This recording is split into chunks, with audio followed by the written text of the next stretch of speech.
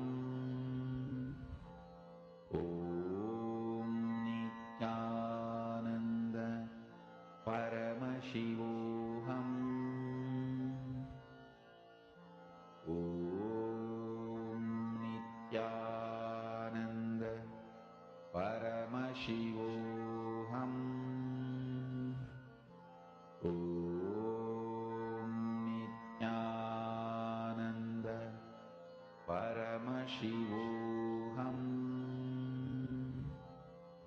Om Nityananda Paramashivoham. Om Nityananda Paramashivoham.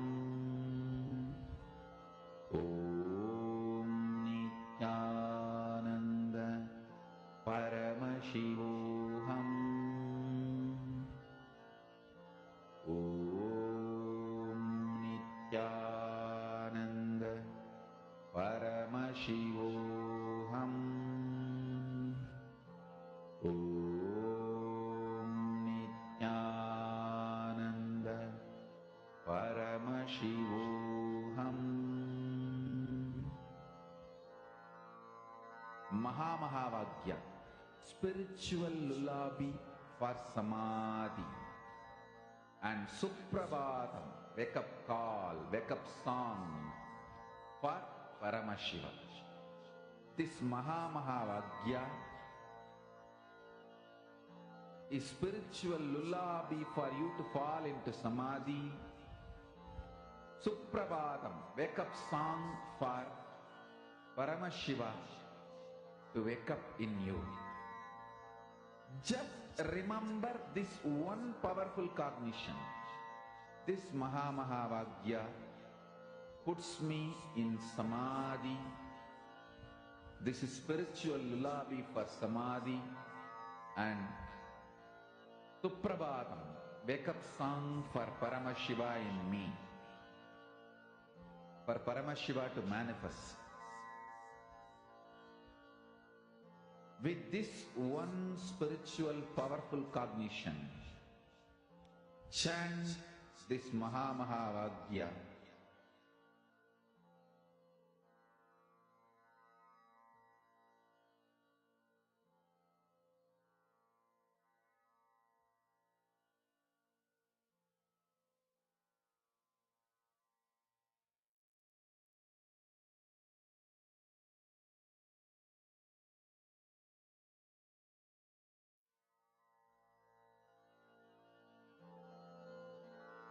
Mahā spiritual lullaby for samadhi, and Suprabhatam, wake up call, wake up song for Paramashiva.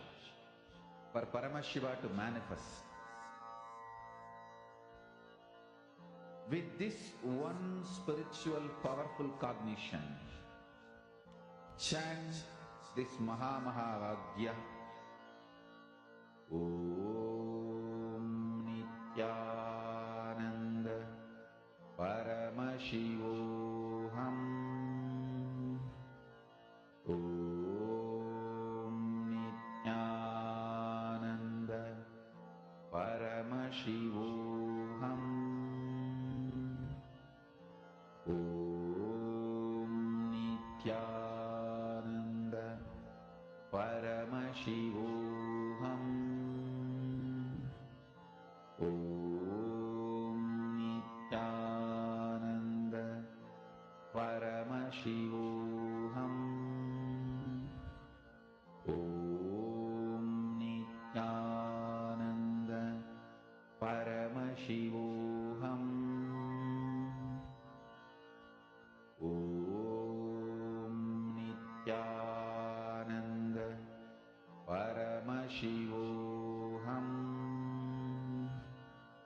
Om Nityananda Paramashivoham. Om Nityananda Paramashivoham.